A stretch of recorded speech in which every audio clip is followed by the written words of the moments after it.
Hello and welcome to episode 128, another phenomenal episode of the Book Wars pod. Wow, just already. I love the confidence. Nothing's happened yet, and we're already just going for it. Always live your life with the confidence of a mediocre white man, Miranda. That's what if they this say. podcast teaches anybody anything, it's got to be that. I am said mediocre white man, Chris. I am joined by Miranda and Kristen, and our very special guest host for the next few episodes, Adriana, who is the host of the Starships podcast on the Clashing Sabers podcast network. Welcome. We are so happy to have you. Hi, thanks for having me. I'm so glad to be here. I'm excited. Again, very confident here. Right. Just a lot of positivity that doesn't usually come from this podcast, but we're going to roll with it. It's great. It's not over yet. I'm covered in smoke, so maybe that's bringing me down. Yeah, it's entirely possible. Headache. Breathing is, I hear, good for happiness levels. Minor details. Mm-hmm. We are all here to start talking about our next book.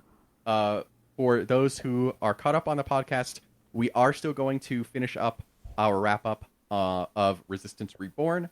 We are going to record that sometime in the next couple weeks, so it'll come out a little out of order. But in the meantime, we are thrilled to be starting A Crash of Fate by Zoraida Córdova, a wonderful Star Wars author. And this is a wonderful entry into the YA series of Star Wars books.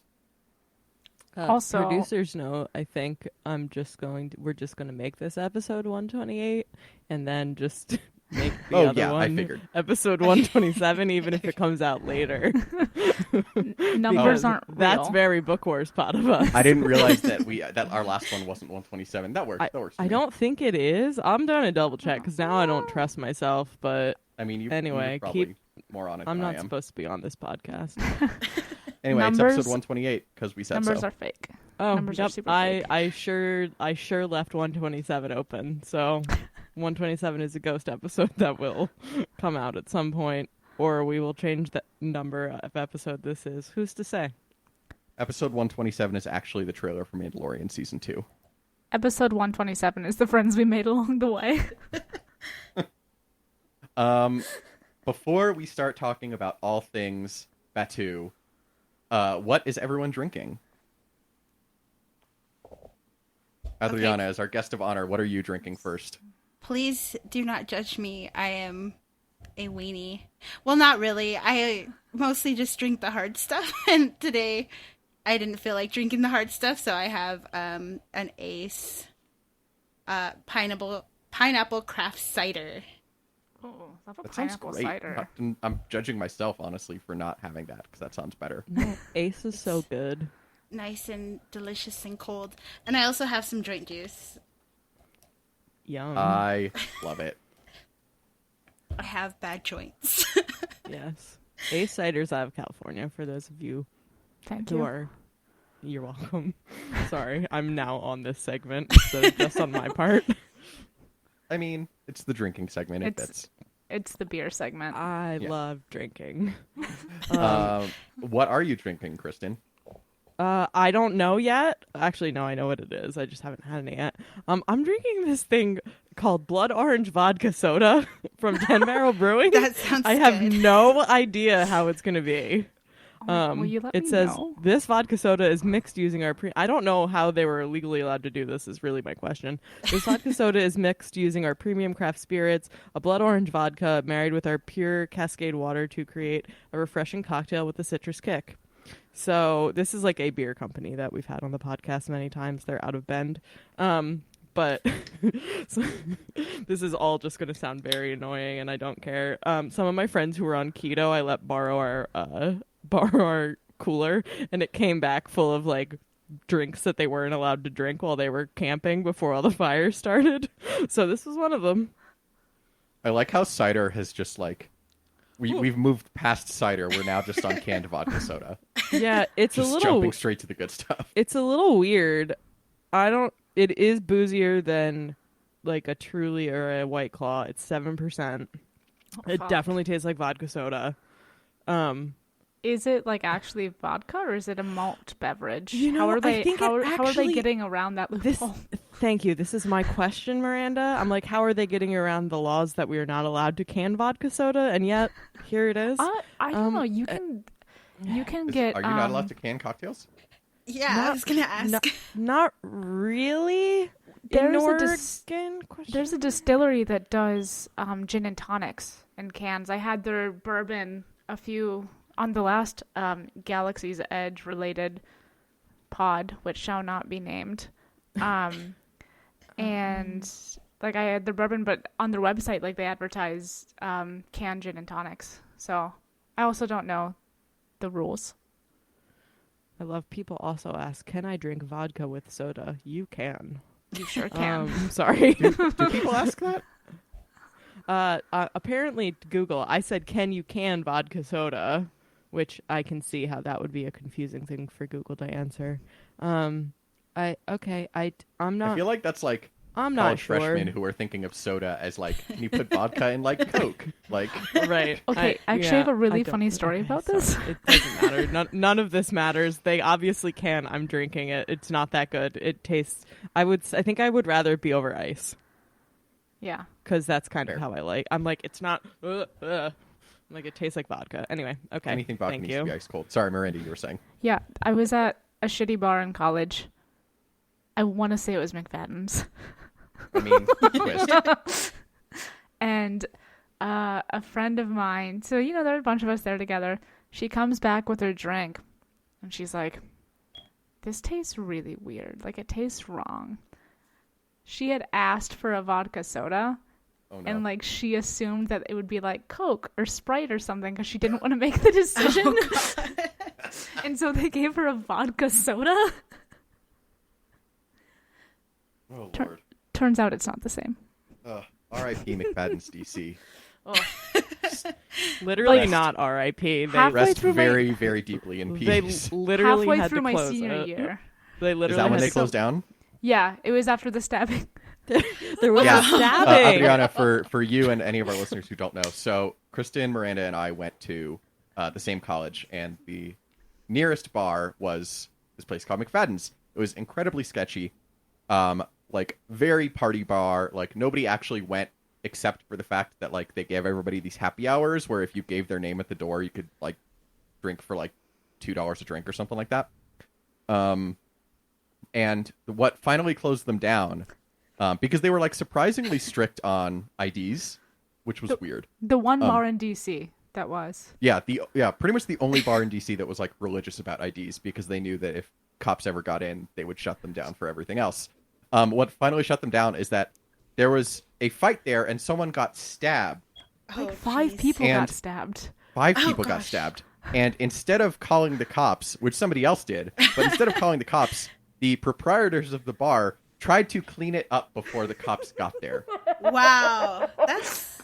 I'm sorry, that's really sad considering I went to Cal State San Bernardino. And I live in San Bernardino.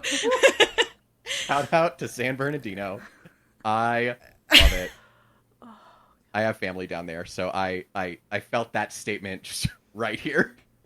For anybody who doesn't know, San Bernardino is about an hour from Los Angeles. That's how I explain it to everyone. Where do you live? California. Where though? Los Angeles area? That's the best way, I guess. Everybody I mean, nobody else knows California. Like, unless they've been to California extensively, you just say, like, San Francisco area or LA area. Those are the only two Yeah, places. pretty much. Occasionally San Diego if they're, like, sports fans. Although I guess baseball's the Sometimes- only sport left there, but A lot of Sometimes I Sacktown say hate. I'm like 40 minutes from Disneyland. there you go. Yeah, if they're like a Disney or Star Wars person, that's what I do. Yeah, that's very fair. Oh, and I haven't said what I'm drinking. I'm drinking some Irish whiskey, Glendunna Irish whiskey. I believe I've had it recently on the podcast? You had it last week. I thought so. Brown drink. Listen, it's been several days since we last recorded. I can't be expected to remember what I was drinking then. It's been 7 days since Book Wars Pod's last incident. So, yeah, I was going I to don't say. know who you since our are last or incident. where you came from. But yeah, Irish whiskey, it's good. It's always hotter in our office than it is in our living room. And so I was like, oh, maybe I don't want a seltzer. Maybe I can do something that's not refrigerated and refreshing. And I'm kind of regretting that decision, but we're just going to push forward. You can't just pause and go get something else to drink. No, that's far. He's That's He's above committed. the level of effort to which we're willing to go on this pod. Another happy landing. Miranda, did you say what you're drinking? I did not. I'm drinking beer. I'm drinking a Carina. It's a sour, a peach sour from our friends at Ecliptic Brewing here in Portland. They also have a very good tangerine sour, which I don't remember the name of, but I had it when we were starting today, so it's exciting all around. It's deeply, deeply upsetting. You had the tangerine one. Yeah. Tucana? Yes. I think Yeah. that's it. Yeah. This is what I'm for. Thank you. End of list. Well, the other thing you're for, Kristen, is to prompt us to ask when and where we are in this new book. So for those who didn't read along, or for those who are like Kristen and can't remember times, places, or names, we are on Batuu, which makes sense since it is fittingly a tie-in with Star Wars Galaxy's Edge, which is the area of Disneyland and Walt Disney World Resort that is quote-unquote Star Wars land. The timing is that the bulk of it outside the prologue takes place a few months after The Force Awakens and The Last Jedi. It's a few months after the destruction of the Hosnian system, as I think it's Izzy tells us. So basically right in between the second and third movies of the trilogy. I think it's the bulk of it is after Black Spire, Galaxy's Edge Black Spire by Delilah Dawson, which we talked about in previous episodes, because that's right after, right? Yeah, so you know what? That makes sense, because I think Black Spire was vaguely during and after The Last Jedi. Or maybe it was between The Force Awakens and The Last Jedi. But yeah, There's this is... no time difference between. I mean, there's Yeah. 13 seconds between The Last Jedi and, The Rise of Skywalker, so it's fine. Black Spire takes place during Holdo's Leap.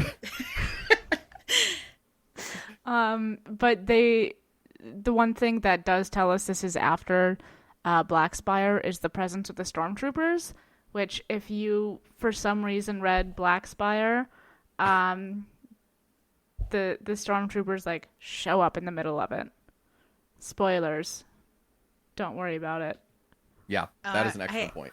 I'm not gonna read that.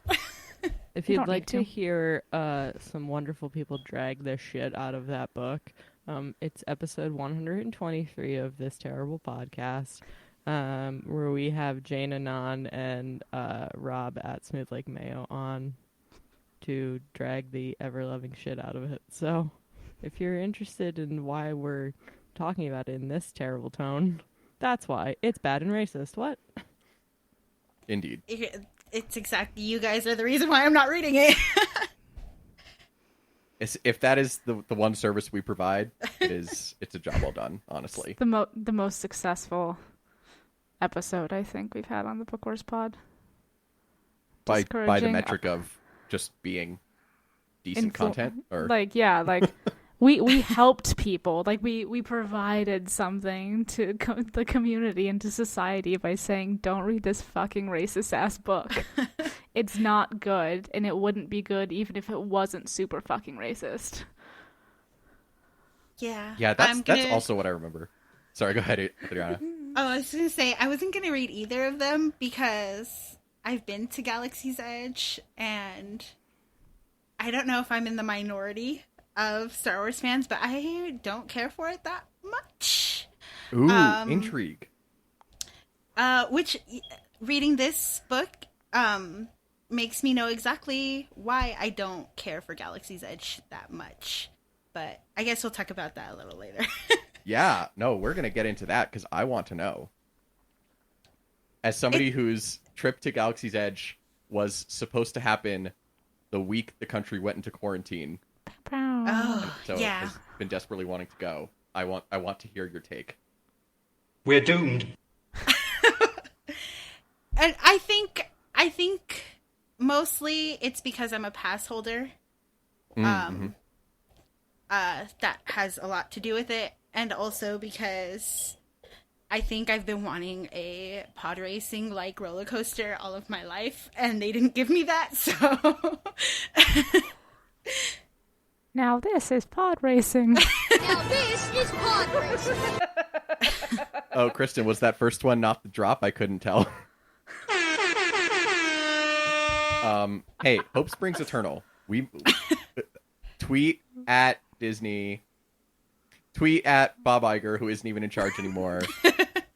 I see people tweeting at Michael Eisner occasionally, like these like fucking trolls tweeting at Michael Eisner, and I'm like, way to be up on the times, everyone.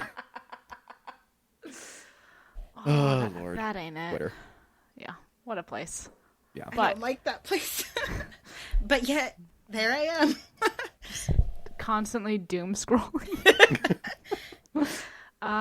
But yeah, so I think one thing that does, I guess, if you wanted to read Black Spire, like if you read that first, you'd maybe have like a little bit of background on some of the, local Batu folks in and around Black Spire Outpost, because we do see a lot of like old friends in this. There are characters who are mentioned in Black Spire, local businesses, the cantina, all of that stuff. But more importantly, one of our favorite blue boys, as Kristen cheers, Mr. Hondo Onaka. Okay, I was wondering who we were talking about because he's not blue. He's Is he not? absolutely not blue. You just think that he's blue because I like I was him. really wondering. I knew who she was talking about. I'm so sorry. I knew who I'm she on was this talking podcast about, way too. too much today. See, He's my green. reputation He's green, precedes right? me in the worst possible way. Is he orange? Miranda, I'm gonna need you to watch Star Wars at some point. He's like brown. He's like, If you- I don't know.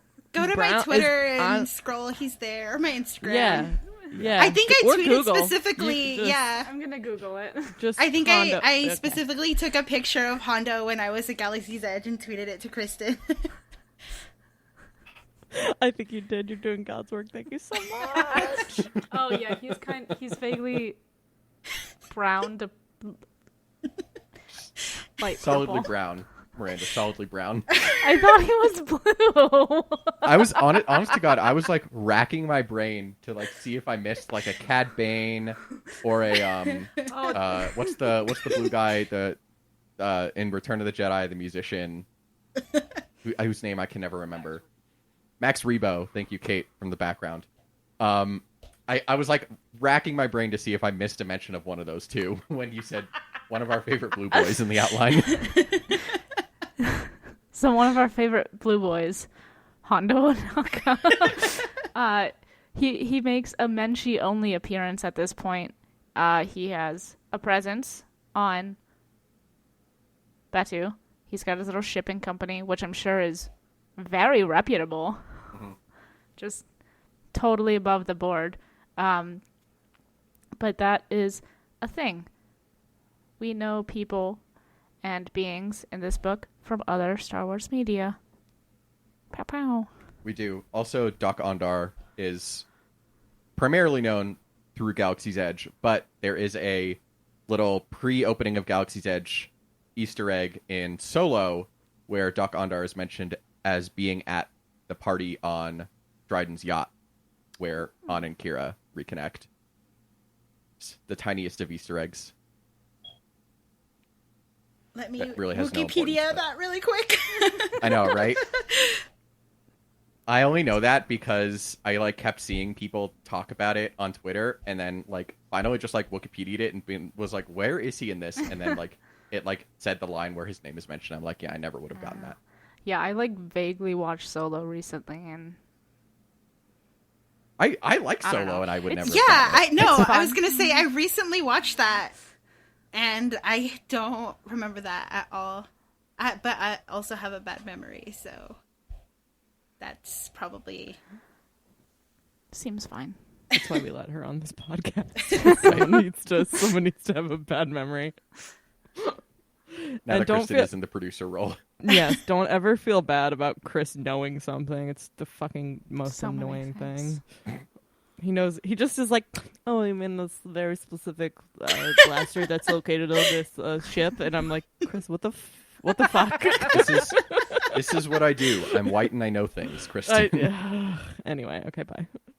All right, so let's talk about the book other than our favorite honorary blue boy. Obviously this book, the main point of it, other than being taking place in Galaxy's Edge, is the relationship between Izzy and Jules. And I love them so much. They are my favorites. They're very good teens. What was y'all's opinions on them? Adriana, how did you feel about like them and their background and like the writing of them? I really did like. I don't know if this is a little bit off topic, but it kind of goes. So I really like their names. Izzy's name is Isal, and then her mom's name is Ixel, and they're not necessarily straight like Mayan, like common names, but it's very much rooted in that, and that's something I really appreciated because, you know, obviously representation matters. So that was really cool to see that those character names explicitly mentioned. Her last name Garcia, but spelled like with a C, like the ocean. Yeah, I thought that was really cool. So definitely really appreciated that aspect. And then I also wasn't sure because I haven't read past chapter 11. But I did want to mention, I have it in my notes, the name Lita. I wasn't sure if it was meant to be like a call, because it's like Spanish for grandmother. So I wasn't sure, like some people use that. I call my grandma Ama. But I know one of my friends calls her grandma Lita. It's short for abuelita. So I was wondering if she's going to play a bigger part. And then she was gone. I was like, oh, okay, never mind. So just something I wanted to talk about when talking about them specifically as characters. I think that's a good thing to add to the wrap as well, to explore that a little deeper, Yeah. because like look at what happens when somebody who is not white writes a Star Wars.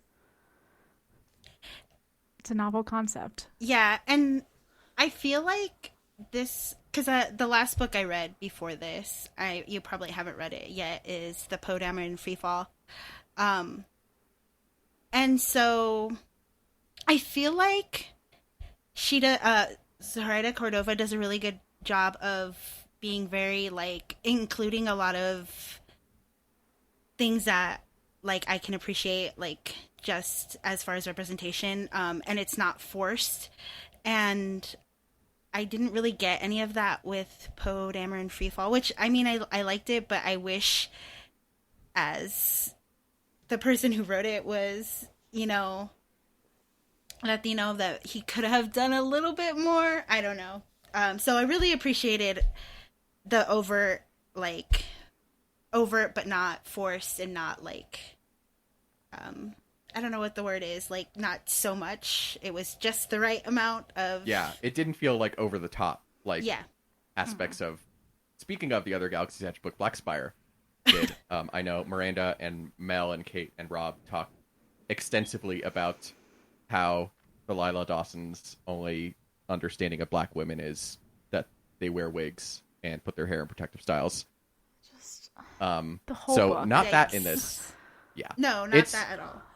It is great though, because we have in this book really one of the first like kind of fully owned voices books in the Star Wars new canon, I would say. Like, and I may be forgetting other books, but like it's great to see characters that are like, we're not coming from a background of knowing these characters, so Zoraida had full freedom to make them who she wanted to make them, and B, like, they are very clearly coded as space Latinx. And it's, what are you? Oh, did you hear the dog? Sorry. Miranda was making like a weird like pitter patter jingles. gesture on her screen. Yeah. Yeah. Okay, I see. Yes, he is in the background. But yeah, and so like that kind of more explicit coding, but written from like an area of really feeling. I hate the word authentic because it's just white people use it to describe food and think that they're being culturally sensitive, but like a really like intentional place, it feels like. Yes, exactly what you said. I feel like also they kind of just remind me of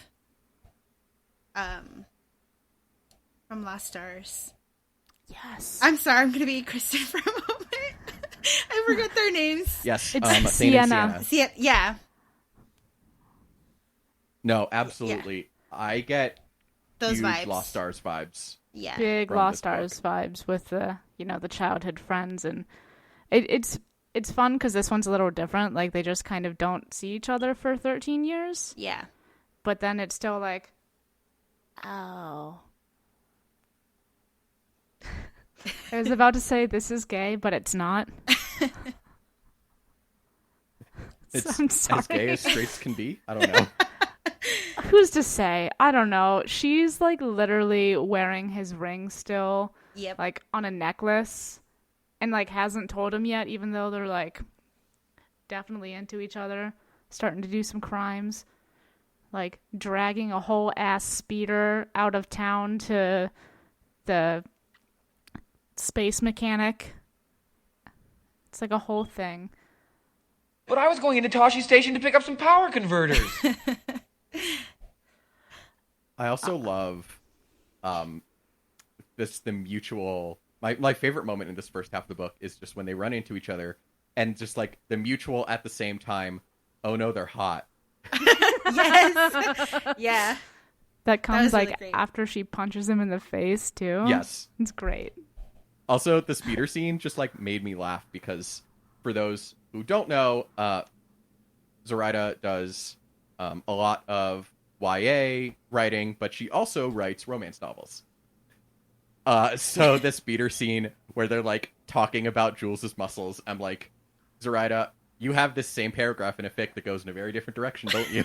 It's fine. Just backspace a couple words. It works. Exactly. It fits right in. I really liked when they were at the Docking Bay restaurant, or well, that's what it is in Galaxy's Edge. I don't know if that's Yeah. what they call it in the book. I can't remember.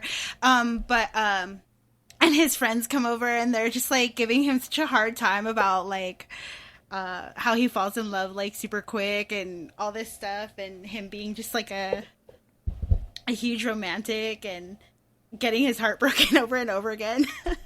Those are the most realistic friends, though, because then Yes. later they're like, he's single, by the way, Yeah. if you're looking. Shit, It was man. so great. He was like, name one time I've ever gone head over heels romantic. Three anecdotes later. All right, shut up. Yeah, they came with receipts, for sure. But I've had the yip yip. Oh, yeah. It's okay. Is it chicken? It is. I think it's overpriced for Well. Not at my Disney. Yeah, my sister-in-law actually had it and she didn't like it, so I finished it for her. It was all right. I would probably eat something else. The Ronto's Roasters, I would eat there. Okay. Those are good. Sorry, I know this is I know very it's off important. topic. I know I mean it's not off topic, but it's off topic, but I feel like I should let you guys know because at some point the Rona is not going to be a thing and you will be there. I don't know if we'll be there together. That'd be cool if we were at Galaxy's Edge together. So This whole podcast is off topic, not off topic. So feel free to continue to do that. But now we know why she didn't eat her yip yip. Or she didn't eat what? Why she didn't eat her. yeah, Why she didn't finish the chicken because it Yeah. was overpriced and It's like, mediocre? No other reasons. It just wasn't that good. Like, throw, like upend the table, storm out. This is terrible chicken. This is terrible space chicken. it was not terrible. It was just okay. This is mediocre space chicken. I demand more from this, this tiny planet in the middle of nowhere. I feel like if you told Cookie that his tip yip was mediocre, you would not leave. I would recommend not restaurant. doing that. I would never tell him that to his face. No, no, sir. Like, He used to be Maz Kanata's chef. You don't want to fuck with him. he doesn't Oh, take yes. shit. That's something that I read in this book. Words. I was actually, that kind of confused me a little bit because it felt like so recent that he was there and then he was over here. And I was like, it just seemed really weird that it felt so too recent for him to be like already have established himself, I guess, in Batu. I mean, Yeah, he didn't job search for that long. yeah, No. I think For you could sure. argue that, like, there's not really a lot going on there. It's like Fair. Ronto's Roasters, the Cantina, The corn. Profit. Yeah. I mean, He Katsaka does have a anticipated- popcorn stand. And honestly, the only reason I have a vision of what they were talking about with the farming and Katsaka's farm and the kernels of whatever was because I knew that there is a popcorn stand called Katsaka's whatever. It is very funny. That popcorn's good though. I just like it. Noted. I'll give you all the tips. We like Jules can be fans of Katsaka's popcorn. Oh boy. So, we were talking about Izzy and Jules at some point. There was a relationship there. But I think part of it too, and what makes it kind of weird, besides just the not seeing each other for 13 years and suddenly being oh no, is that Izzy's family just bounced in the middle of the night. They're having fun, climbing the shit, whatever. And then it's okay, they don't live there anymore. They're just gone. Nothing in the house. Side note, high key want a trilogy about Izzy's mom. Yes. What is her deal? Very interested in that. But it's it's kind of like somebody, it's the space Batu equivalent of somebody dropping off the face of the earth. Except then they come back. And it's I mean- holy, how do you even process that? As someone who moved away from I was born in Los Angeles, as somebody who moved away from Los Angeles when I was 6, and my kindergarten best friend and I were very inseparable at that time, and she was like very broken up that I was leaving, and like we just like never really reconnected because it was 1996 and there weren't really ways for 5-6-year-olds to reconnect at that point. But no, I felt that though, because it was like, yeah, you have this person who was like a part of your life, like you live nearby, like their parents work, like you're together a lot of the time, And and at your that kids, point, so there's nothing else for you to do. Like, yeah, and like at that point when you're that young, like if you've got a good friend, that's your fucking life. mm-hmm. Like you got your best friend, you got your Razor scooter that you don't actually have, you borrowed from a friend, but y'all can take on the world. And Watched then a it's lot like of Land Before Time videos in her house. I can only imagine that. Jules played a and lot of Izzy Sims. did the same. Nice. Sims, always classic. Yeah. That's kind of interesting because I was reading this and we don't know exactly when her parents died, right? She hasn't said that yet, right? Sorry, spoiler. It's Star Wars. It's not a spoiler that her parents are dead. Good one. I was going to say, don't worry, this podcast is not spoiler free, considering it's literally about a book that we're reading. All good. We always give we never give the spoilers ahead warning because we're like, don't listen I to feel like our we did it in our podcast. first episode, and It's in then the we just like description. we're like, you get it. Yeah, I think it technically says it in our episode notes every week. Question It mark. does. It says this podcast is not spoiler free.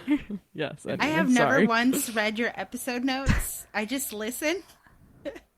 They're So, good I have no idea. sometimes. Honestly, I can't remember the last time I read episode notes for a podcast, so that's fair. Is that just me? Am I the only one who does that? Yes, I know. Yes. Oh my god. Anyway, Adriana, you were saying. Oh, okay. It's interesting to me that like her parents died, right? And she had her ship, the Meridian, and she didn't. I wonder if she ever thought about going back, because she was alone, and that's like her big thing is she doesn't like to be alone. So I always just wondered why she didn't go back. If considering like she still wears his ring around her neck. Yeah. Like she wouldn't have gone back if Pal, is that how you say his name, Pal? Yeah, I think. Yeah. The Rhodian guy. If he hadn't hired her to go like back. It's very interesting to me. And I think that too, like it would be very interesting to see like when her parents died, because I feel like at a certain point, you know, it's like you were a kid on Batu and like you had that, but at what point do you stop like really feeling the connection?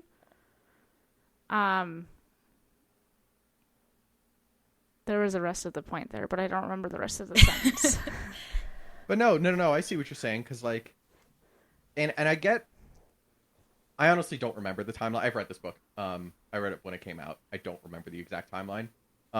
But I get the feeling from reading it this week that it was more toward the beginning of 13 years ago than the end, because, you know, she talks about how she was at the academy and her like quasi boyfriend there, his parents didn't like their kid dating an orphan. And obviously she's with Damar for, you know, however many months. Can I just say he's a dick? He's the worst. He's the absolute worst. That's Got it. what I wrote in my notes. I wrote his name and I wrote huge dick. In the bad way. I imagine. I may have been the only one who heard that, Miranda, but I appreciated it. Great. Yeah, no, he's just out there with his like stupid blue hair, like being too cool for school. And I'm like, dude, you're like maybe 20 years old. Shut the fuck up. Just go do crimes. We love blue big boys. Grease vibes from him. Yeah. Which is hilarious because I saw Grease for the first time like a month ago. But No, it's like he's John Travolta, but he wants Olivia Newton-John to like do the Sandy transformation. So like Damar wants Damar No, wants keep going. her You to got be it. like, I mean, it seems like Miranda, he's you got are this thing so for the little old. gang leader. How you? No. Seriously though, and No, like, no. Keep he's going. John Keep Travolta, but going. without his like secret soft side in that movie. Yes. He's like a He's dude just all douche. who Yeah. smuggles. And he likes women who are good at smuggling and are cool and hot and what the fuck ever. Yeah, So he's this has very been- like John Travolta when he's in front of his friends and just like saying weird greaser non sequiturs that don't even make sense. Like that's how I envision Damar. Just with can blue I just hair, say, right? Yeah, exactly, Yeah. exactly. shout out to the YA trope of "you ruined my birthday." Yes. Oh, I was like, "Fuck yeah, loving this." I love Zoraida's Anyway. writing so much. But yeah, so like I get the feeling that Izzy's parents died when she was younger rather than older, but we don't know yet, I don't think, unless we all forgot. I don't think they. I know we know Explicitly when said it? Jules' yeah. parents died. His dad died first, and then his mom, like what, a year or two ago? Yeah, I Yeah. think so. Yeah. They had Batu Corona. Yeah. It was bad. It was Worse, didn't wear bad. masks. Ooh. Anyway, so let's talk a little bit about I'm sorry. No. As you can see and as you know from listening, our segues are non-existent, and they are very much What's the transition? So... Yeah, exactly. Oh, it's when you do a screen swipe and then pretend like everything's fine. It's like, we don't know how to do this. We're very Microsoft PowerPoint transitions in this podcast, just abrupt. Anyway, so let's talk a little bit more about Batu and the First Order. So we know they're here. We know that they're bad. We know they're evil. Again, First spoiler Order's alert. bad. Again, if for those who are familiar with the Star Wars, What's a Star War? but the interesting thing that's written here is like all the people who are like ready to jump on board. And it doesn't even seem like it's in a fear way. Like I know in Black Spire, they get people to like they have a few collaborators, but mostly it's fear that like gets people to work with them. But here it seems more than that. I don't know. What did you guys think? Yeah, I thought it was really weird that, two guys who were working for Doc just like stopped showing up to work. And then Jules saw them later like, oh, they're screaming about the First Order. They want us to be like that. Be evil. Do crimes. Something. It's like that. I don't know if you guys have seen that meme. Is it a meme? I don't know. But it's a photo I saw it on Facebook. Please don't judge me. I send a lot of memes from Facebook and just like crop everything out that tells you it's from Facebook. It's like that picture, and it's got like, I don't understand how Nazi Germany happened, and then like it's a photo of like a bunch of Karens, and they're like, oh, I understand now. That's what that reminds me of.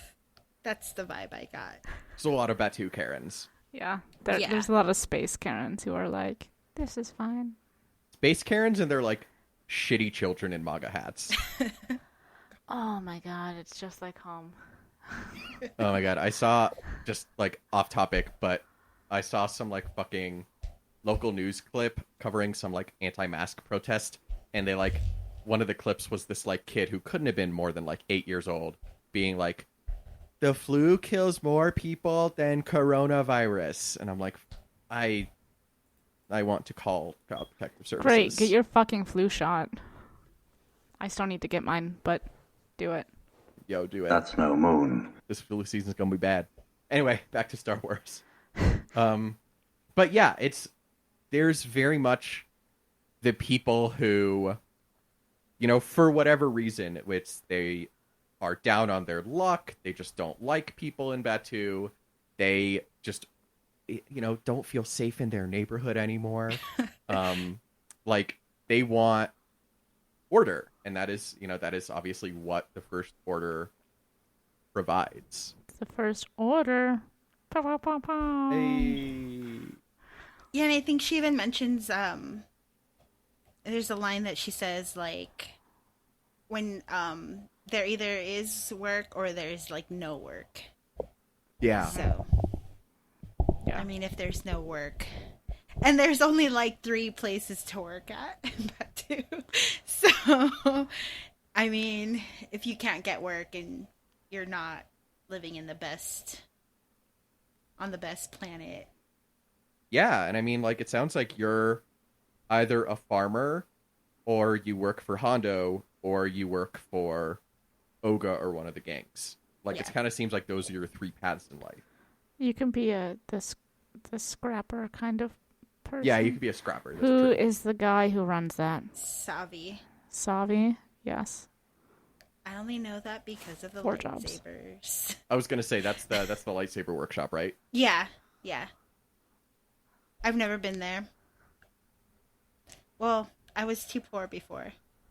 And now that I don't have I to pay respect my student loans because of the Rona, I can't go anyways. The worst. Fucking Rona.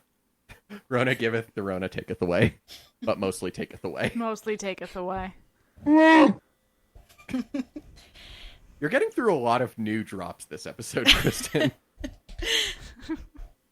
But we do get this interesting view of, like, Jules when he's a little more depressed about, like, trying to run from people, and, like, also, like, upset about, like, seeing people protesting in favor of the First Order, but being like, they're wrong, but they're also not wrong.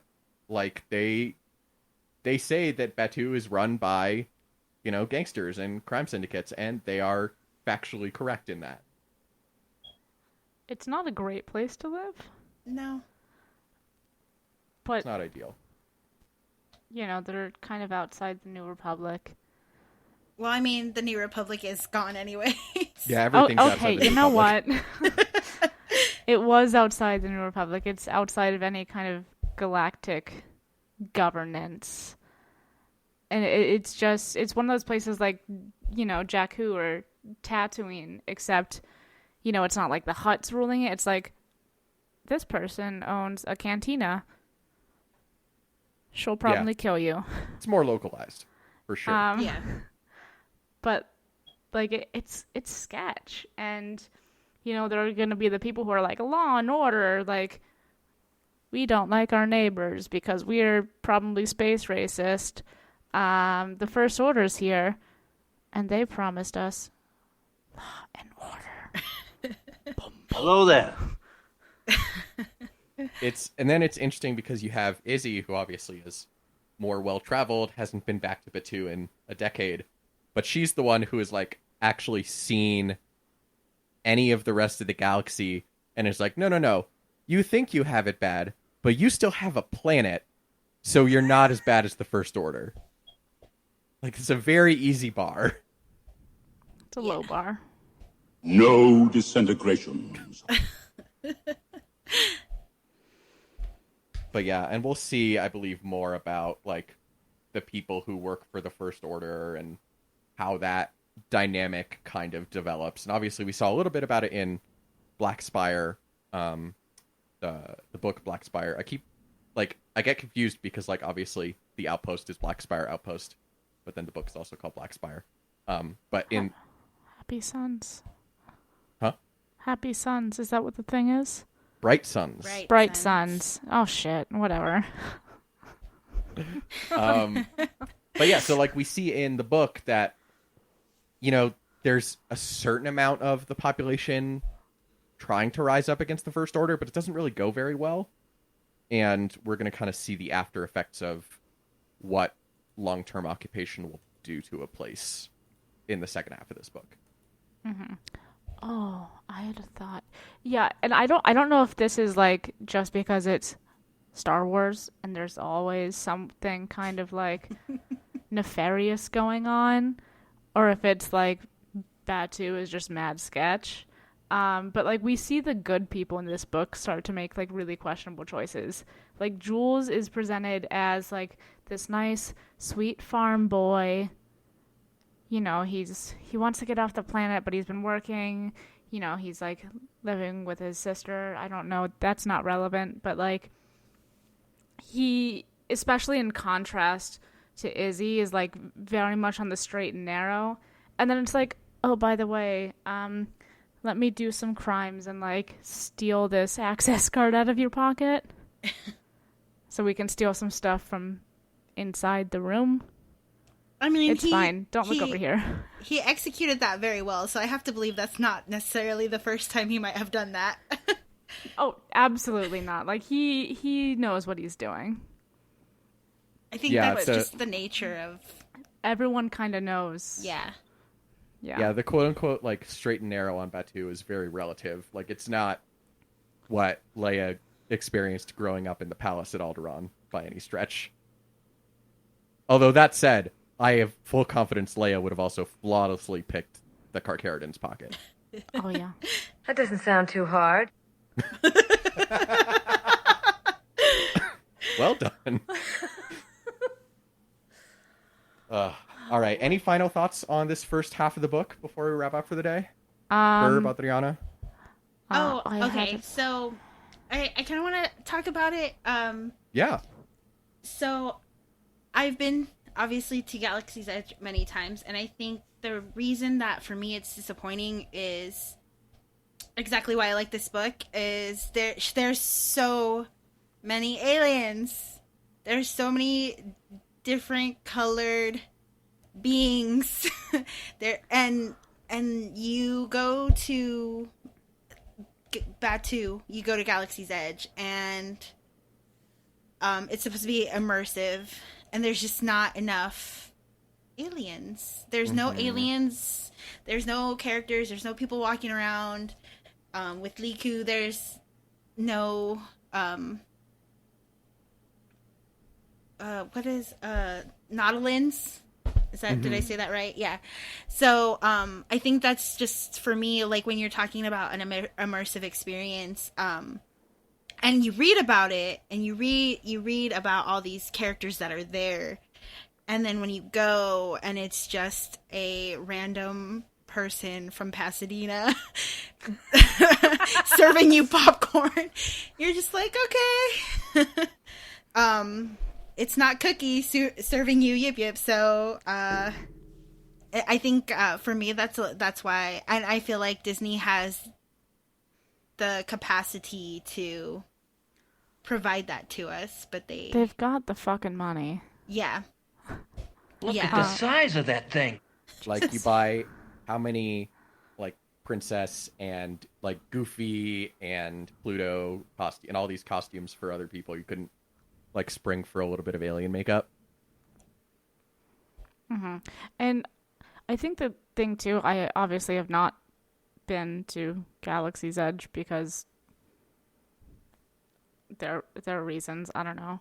But like, you know, in this book, it's just like Miranda, that was so dramatic.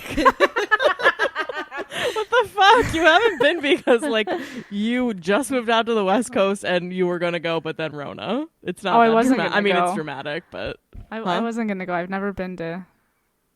Oh, I mean, like Disney. you were theoretically gonna go. We were all gonna go to At some Celebration point. this year. Yeah. Right. I mean, Yeah. ish. Anyway, sorry. I just had to call you out for being like, you know, reasons. Fucking, what are you Miranda talking and her about? mysterious past involving Galaxy's Edge. I'm like, you were poor and unemployed, and now that you have money, it's coronavirus. Oh, now that I have money, I spend more of it than I have. It's fine because stuck inside with online shopping. But, you know, it is something that's like so flawlessly woven into this book because it's space. Yeah. There's like all sorts of different, like there's a thing where I think Lee is her name, Hondo's like number 2 kind of Yes. gal, Yeah. who at one point just for a paragraph is like bitching about how her mom doesn't like her girlfriend because she's like Togruta. Yeah. It's like, this is the content I came for. Because it's gay. I was gonna say, by that you mean lesbians. Listen, I am a simple woman, but it's just like that kind of thing. It's like, you know, we just like see all of these different folks wandering around Batu. It's good. I don't have a point anymore. No, I mean you have this diverse cast of characters, and it's just not there, and it makes it kind of boring because, you know, especially because they branded it as immersive. You know what I mean? So I expect to see aliens. I expected to see more stormtroopers. There's not. There's 2. At any given time, there's mostly 2. They follow Kylo Ren. And I don't like that guy. Do. I hate that guy. Immersive means immersed with white people. Yeah, I was like, this is an immersive experience for Karens. Yes. This is Brenda. Brenda from I think I've seen Brenda from Downey working at Batu. That's always nice to see. But yeah, so I think you know, and like I kind of knew that before I read this book, but reading this book just kind of solidified it, because I'm like, it's here. Why can't I have it there? And ultimately, there's only like 3 places in Batu. Yeah. So once you do those 3 things, there's nothing to keep you kind of going back. I mean, there's no shows. You would think like there's like it's a Black Spire outpost. You could have like street vendors, street shows, all these different things happening. I want to see Jules and Izzy walking around Batu, right? Holding hands. That would be so cool. I was gonna say, I want to see Space Dippin' Dots. Do they make it like Earth ice cream? There's Oh my god, you're the worst, Miranda. There's no I don't like you either.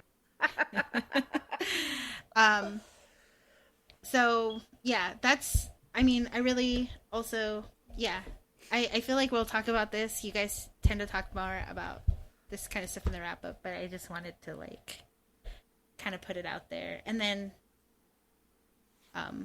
I don't know how the rest of the book is because I haven't read that far. But yeah, I had to get it off my chest. No, that's super fair. And I get it, because one of the things that I love about this book so much is that it does make you feel like you're in a location. Like, it feels very grounded. Mm-hmm. And obviously that's intentional because they want you to feel like you want to go to a specific location. But it is frustrating that the location doesn't live up to, you know, Zoraida's depiction of it. Yeah. So, in that sense, reading this book made me sad. Yeah.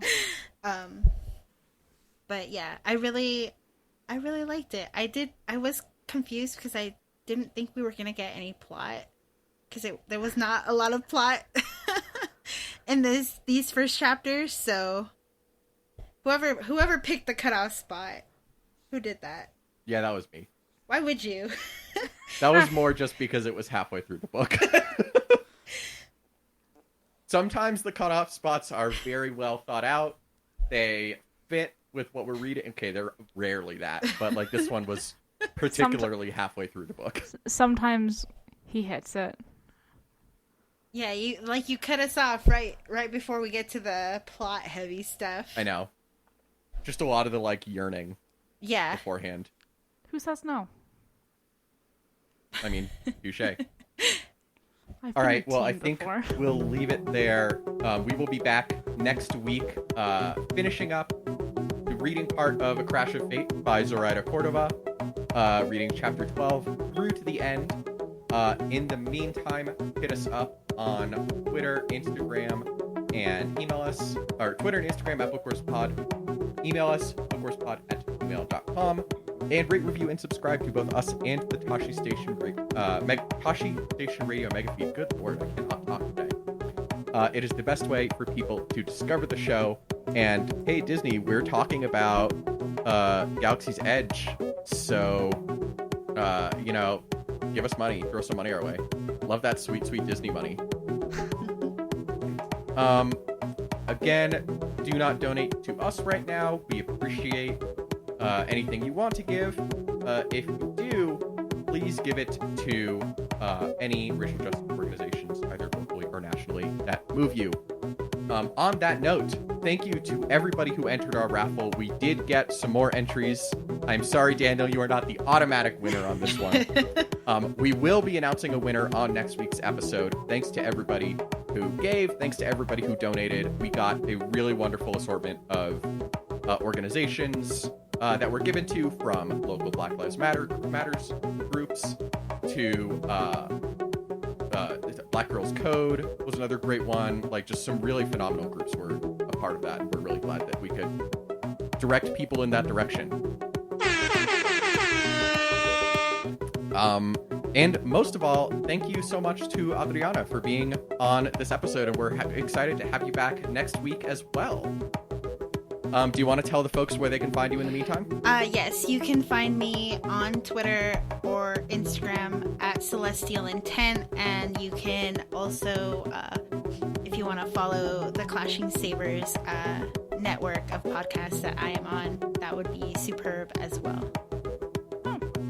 Beautiful. Everybody check her out and follow her there. Our theme song is Whiz Bang by Poddington Bear. Our logo and artwork are by Joby Terra Design, and our audio and production is done, as always, by the inimitable Kristen Cerisi. I'm Chris for Miranda, Kristen, Kate in absentia, and Adriana. Thank you so much for listening to this episode of the Book Wars Pod, and we'll talk to you next week. I don't think you should use phrases as big as in absentia. That gives I know. us that gives us like some kind of You might say it gives us too much gravitas. Yes, that's the bitch. Makes us seem legit. Wouldn't want that.